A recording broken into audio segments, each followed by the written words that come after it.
ready? Great. Thank you. First, I do want to acknowledge that I'm here on the traditional territories of the Musqueam, Squamish, and Tsleil-Waututh First Nations, and to thank them for the opportunity to live, work on their traditional territories. I'm happy today to give an update on the success we've had in moving homeless people into safe and indoor accommodations in Victoria.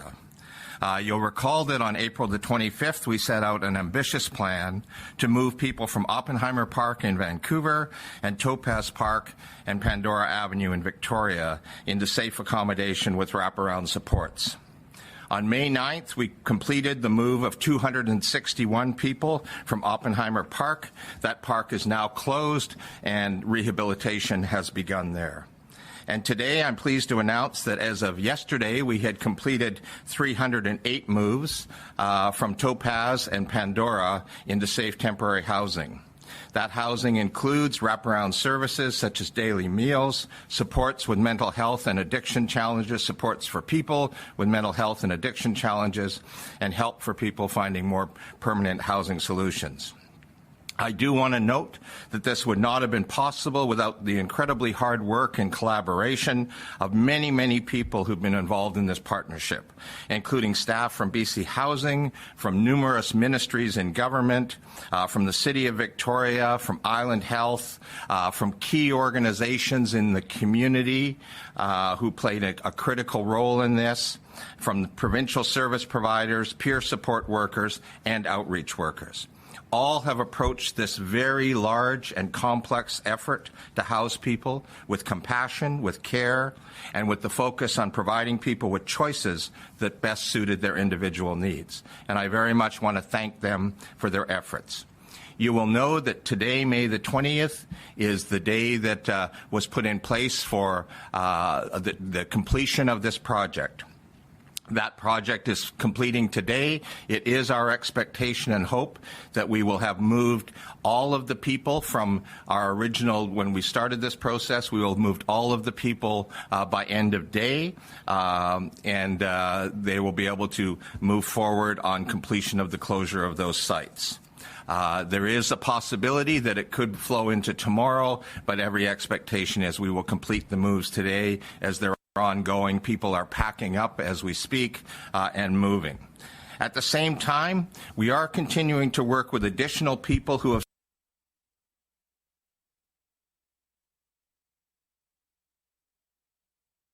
since moved into the area to provide them with shelter and housing options.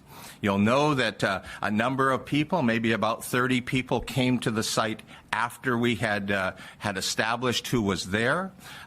We have been meeting with those folks, with outreach workers, moving forward, and we are providing supports to them by registering them for housing, connecting them with other supports, and working with outreach workers with them.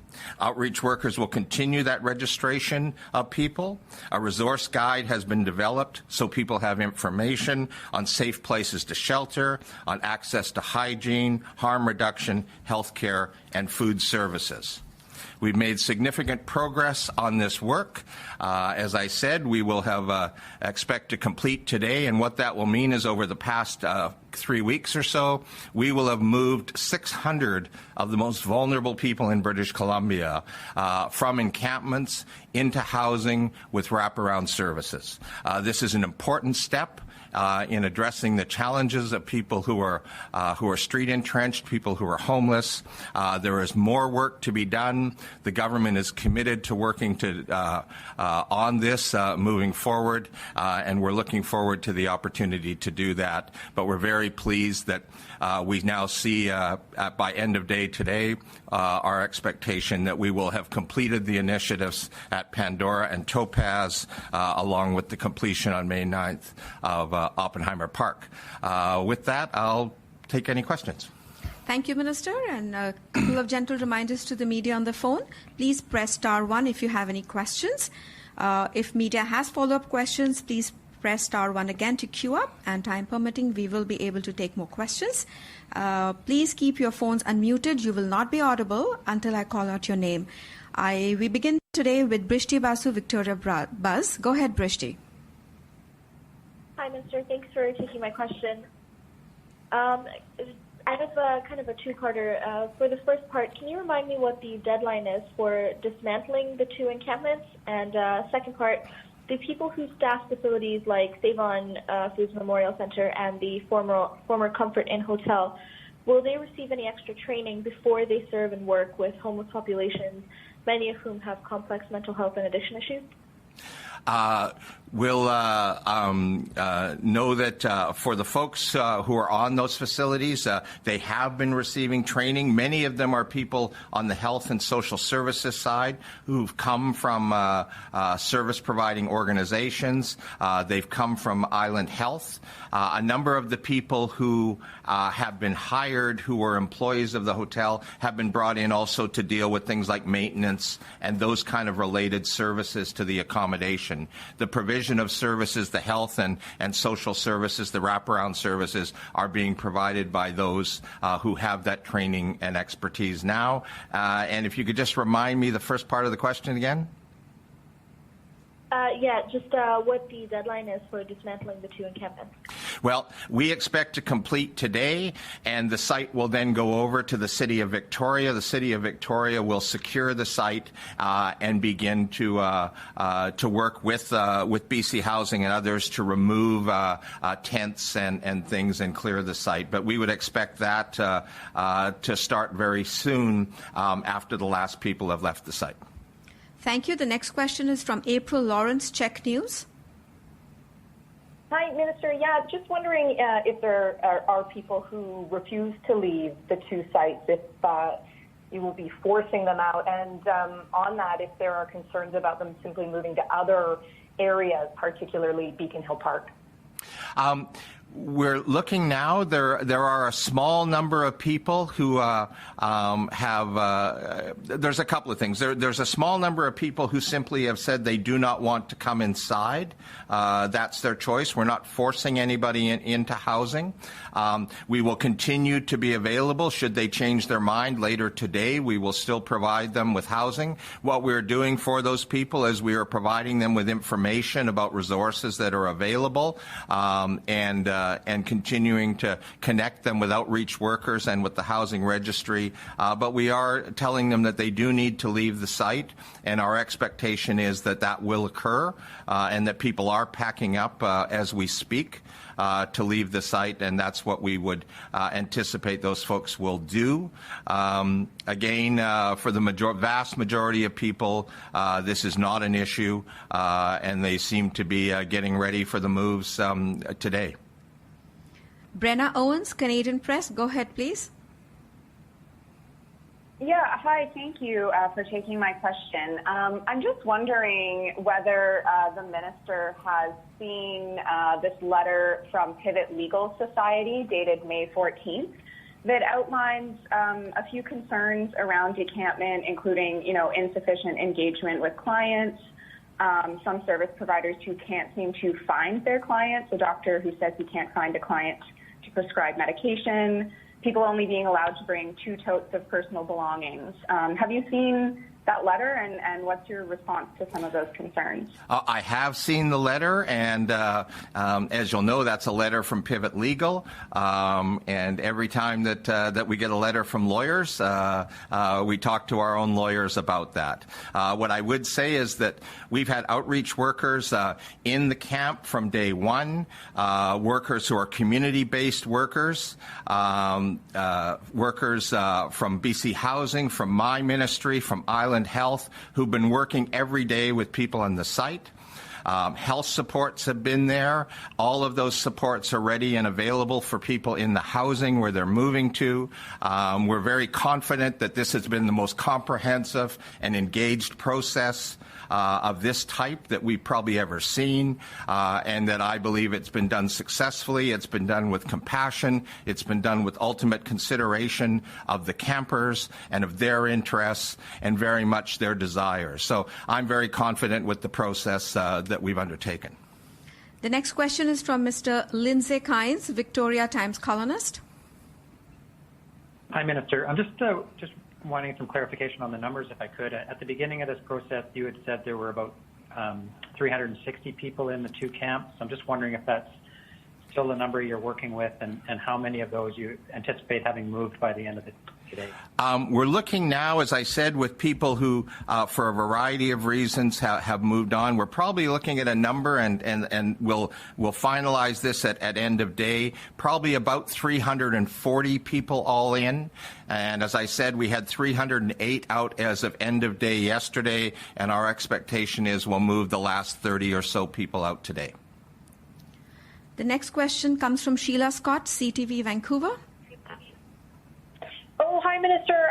Just wondering about the situation at Crab Park with the camp that's popped up here in Vancouver on the port property. Is the province involved in trying to move any of those campers out now? Is there any provincial engagement there? What I do know is that there are a couple of the campers who were moved into housing. BC Housing workers had been down to Crab Park to make it clear to the people, particularly some of the folks who might have been at Oppenheimer and came over to Crab Park, went down and have moved a couple of those people into housing. Other than that, we know that the Port of Vancouver is pursuing an injunction. They're dealing with those issues. We're staying we have a watching brief to continue to watch what occurs there. But our expectation is the Port of Vancouver will be moving forward to address the issue. Thank you. Another reminder to the media, please press 1 if you have any questions. And the next question is from Kieran Oatshone, CBC.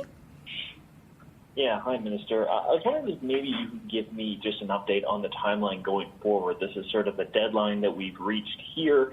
Everyone's supposed to be moving indoors. We know that the housing is supposed to be temporary, but what's the next steps? How long are we going to see people in the housing that you're providing? What's the next sort of deadline that we can look forward to?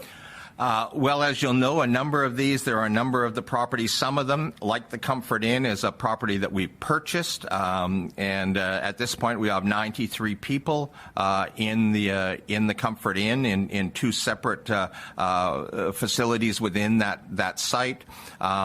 Others are lease arrangements that we have with hotel owners and operators. So there's some, and we have spaces like Save On, which we have for a couple of months. So they're all on slightly different schedules by the nature of the lease arrangements and the agreements. We're working right now to acquire and look at acquisition or the development of more permanent, long-term, stable housing. And I expect we'll have more to say about the details of that in the coming weeks. Our focus right now, that work goes on around acquisition, but much of the focus of the team has been to complete this process. And we'll get that done over the next number of days. It's get people moved, make sure that everybody's into their new accommodations, they're stable, the systems are all working smoothly moving forward. So I expect in the next couple of weeks we'll be back to talk about plans moving forward. Thank you. The next question is from Jeremy Hainsworth, Glacier Media. Hi, Minister. Thank you for doing this availability today. Much appreciated. In Vancouver, where we've seen, has been mentioned before, the camp popping up at Crab Park. There are campers now in Nelson Park, in the West End, around the gazebo, down by English Bay, and in other areas around the city. And I can't help but notice some parallels between what's going on here and what happened in the 80s. As sex workers were moved around the city by the municipal and provincial government with the assistance of the Supreme Court, particularly Justice McEachern. The sex workers there were moved around the city and eventually wound up in the downtown east side, which is the area we're talking about with Oppenheimer. That set the stage for what activist Jamie Lee Hamilton called Robert Picton's killing fields. Are we just pushing pawns around a table here to try and deal with an issue rather than dealing with the root issues? Well, thanks for the question, and a couple of observations to that. I recall the 80s, and I recall the process that you speak of, and I would agree that certainly some of kind of the way that you have laid out how people ended up in the downtown east side is fairly accurate. This situation is different in this sense. We identified both the Victoria and the Vancouver situation, over 600 people located in these encampments. There were significant safety issues and health issues related to those facilities, both in terms of our ability to keep people safe as relates to the pandemic, obviously, and meet their needs there, but the very, very real challenge we have with the opioid and the overdose crisis that continues to be a major challenge. We also know, and you would have seen that when the site was cleared out at Oppenheimer, that there were certain aspects of what was going on there that were created real risk. There were significant assaults were reported, other activities that couldn't be managed. So this was about dealing with the public safety issues on these two very large sites. That doesn't diminish the other issues, but we're not here looking to chase people out of parks where there may be people encamped, a few people here or a few people there. We're here to deal with the homelessness issues moving forward. But it's not about doing that. It was about dealing with two very large, very significant public safety and health issues in these encampments. So I do see it as distinctly different. We have lots of work to do with the City of Vancouver, with the City of Victoria, in Nelson, in Campbell River, in Kelowna, with those communities to deal with homelessness challenges throughout the province, and that work will continue. The next question is from Wendy Stuick, Globe and Mail. Oh, hi, Minister. Thanks for taking the questions. My question was just following up on the previous question. We've given the safety concerns around Oppenheimer and elsewhere. Some people have called for sanctioned tent cities where there's power, water, toilets, and a modicum of security. What do you think of that sort of concept or idea? Well, I think, first of all, those, if that was something like that was to occur, it would have to start with the local governments being supportive of those initiatives moving forward.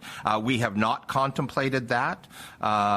We certainly are aware of the option. We know what it would take to do that, but we have not anticipated doing that, and it's something that a local government would have to come forward and say that they wanted to explore that issue with us before we would consider doing it in a community. Thank you. The next question is from Lisa Cordasco, CHLY. Thank you, Minister. Good morning. In Nanaimo, BC Housing has managed to get space with the city as a city property, and it's created an emergency response center very similar to like an emergency shelter. So there are no hotel rooms available for homeless people here. And I'm just wondering why that's the case. Why in a place like Nanaimo have you been unable to secure those hotel rooms? Well, as you'll appreciate, every community is different. And what we've done, the arrangements certainly that have been made around securing those kinds of facilities have been collaborative.